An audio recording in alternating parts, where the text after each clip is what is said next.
Les grands titres de l'actualité, une présentation de Addict Remorquage et Transport et Mécanique, les spécialistes. Maintenant à Montmagny, c'est Addict, 234-34-61. Addict Remorquage et Transport, des professionnels qui peuvent vous aider dans une situation d'enlisement ou simple remorquage. Grâce à ses équipements de haute performance, Addict, c'est aussi le service de transport de tout genre et de mécanique. Maintenant à Montmagny, c'est Addict Remorquage et Transport au 234-3461.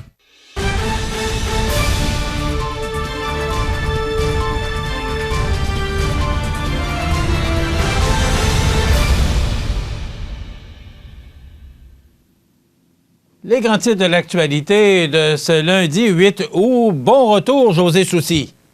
Oui, bon matin, Michel. Bon, passez 2 belles semaines?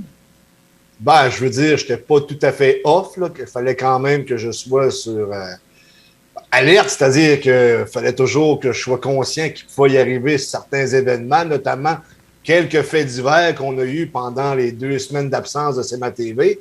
À la télévision, bien entendu, sur Internet, on était toujours présents. Non, mais quand même, ça fait du bien, là, ne serait-ce que de ne pas rentrer à l'émission le matin, dormir un peu plus tard, puis relaxer davantage. Je l'ai très bien pris maintenant. Écoute, c'est toujours un plaisir de partir, mais c'est toujours un plaisir de revenir aussi. Absolument. Tu as entièrement raison. J'étais heureux ce matin de retrouver mon siège d'animateur. D'ailleurs, oui. Il va y avoir de grands changements, là. Il y a une surprise qu'on réserve pour les téléspectateurs à partir de la semaine prochaine. Ce n'est pas la nouvelle programmation en passant, là. Mais on a une nouvelle à vous annoncer, ou quelques nouvelles. Il y a des choses qui s'en viennent pour CMA TV là, pour les prochains mois. José, justement, il n'y a pas de vacances pour les journalistes de CMA TV. D'ailleurs, au cours des derniers jours, tu as été passablement occupé parce qu'il y a eu passablement de faits divers également. Absolument, Michel. Là, mais des choses quand même assez tristes. On a mort d'homme dans un accident de moto. Vous savez, je pense, vendredi dernier à Cap-Saint-Ignace, un homme, là, un septuagénaire là, qui est décédé malheureusement.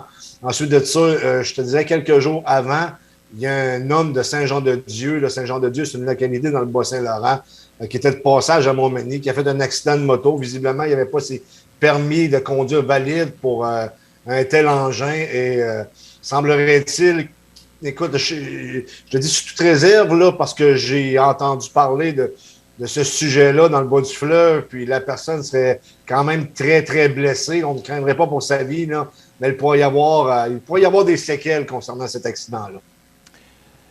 Il y a eu beaucoup de noyades aussi durant les semaines de la construction. Là, aux dernières nouvelles, 14, là, c'est énorme. La chaleur, hein, aussitôt qu'il fait beau, qu'il fait chaud, les gens utilisent les plans d'eau, pas de ceinture de sécurité. Il y a toujours des gens qui sont plus téméraires que d'autres. C'est triste d'avoir toujours à parler d'un bilan comme celui-là. Il y avait du monde sur les routes également. Alors, il y a eu également un autre fait divers qui s'est passé sur la rue des Entrepreneurs.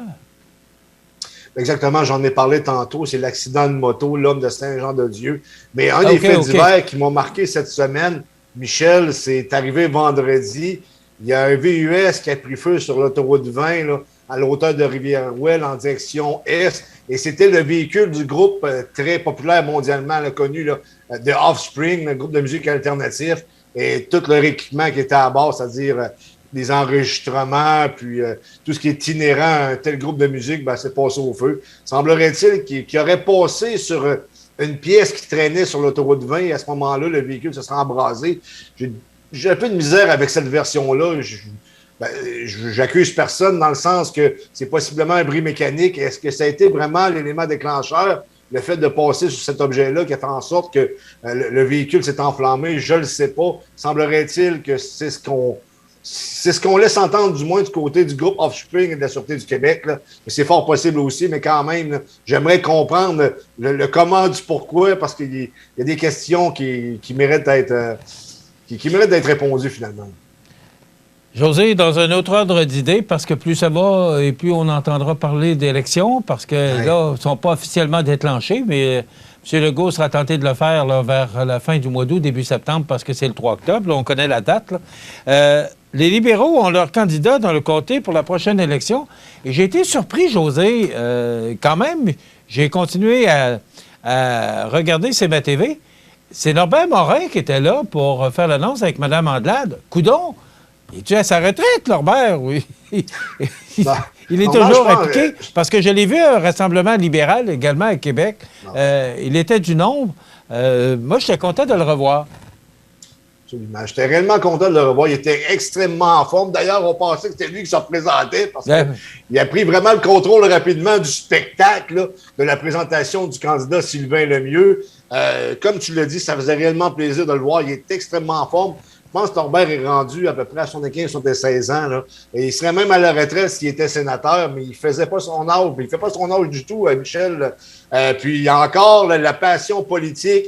Et malheureusement, pour le Parti libéral au Québec, Norbert Morin, c'est dans les derniers soldats d'une ancienne époque. Parce qu'on va se le dire, là, depuis la crise covidienne, là, il y a un avant-Covid en politique, il y a un après-Covid. Et l'après-Covid pour le Parti libéral, ça va pas très bien. Et là, d'ailleurs, parlons de Sylvain Lemieux. Là, on va se le dire en réalité, Sylvain Lemieux, qui est un homme très honnête, un homme d'affaires sans reproche, sincèrement, mais on le sait que c'est pas un plan A pour le Parti libéral, peut-être même pas un plan B, c'est le plan C, mais en même temps, on est conscient que localement, que le Parti libéral, on est en reconstruction, là, parce qu'on est réellement en perte de vitesse. Si tu regardes les chiffres à l'échelle nationale, Michel, ça va pas très bien pour le PLQ, mais écoute, là, je te dis des secrets que j'entends, là, ce qu'on veut dans l'association libérale, surtout, là, c'est on ne veut pas revoir Marie-Ève Proulx passer. Fait qu'on pense qu'avec un gars comme Sylvain Lemieux, on pourrait mettre certains bâtons dans les roues de Marie-Ève Proulx. Là, bien entendu, là, c'est officieux, c'est pas officiel, ils ne diront pas officiellement. Moi, c'est ce que j'ai compris, du moins avec les gens avec lesquels j'ai parlé, Michel. L'autre affaire aussi, c'est qu'il ne faut pas oublier que Sylvain Lemieux, à l'élection 2018, il était dans l'équipe à Marie-Ève Proulx. Il était supposé se présenter indépendant et finalement, il a décidé de se rallier avec Marie-Ève Proulx. Là, maintenant, le voilà que le Parti libéral du Québec, dans la Côte-du-Sud, c'est un autre qui a fait de défection à Marie-Ève Proulx. Ils sont plusieurs jusqu'à maintenant. Écoute, Frédéric Poulain, qui se présente dans le comté pour les prochaines élections pour le Parti conservateur du Québec, vient de l'équipe de Marie-Ève Proulx. Et là, tu nous apprends que M. Lemieux également. Absolument, Michel. Je veux dire, encore là, c'est un jeu de perception. Lorsque tu avais des alliés qui désormais se présentent contre toi, travaillent contre toi, il y en a deux là, qui étaient dans l'équipe. Tu sais, je veux dire, les conclusions sont lesquelles? C'est qu'ils ne se sont pas bien entendus avec Marie-Ève Proulx. Ils se sont tellement pas entendus avec Marie-Ève Proulx qu'ils ont décidé de se présenter contre. C'est pas juste claquer la porte et passer à d'autres choses, là. Écoute, ça va être une élection extrêmement intéressante cette année. On va suivre ça avec intérêt. José, la course au Parti conservateur du Canada, Poilievre, qui récolterait 49 des voix. Naturellement, c'est un sondage, là, les sondages. On en fait ce que l'on veut des sondages, mais quand même, moi, je suis un peu surpris, 49 M. Poilievre ne fait pas l'unanimité, José.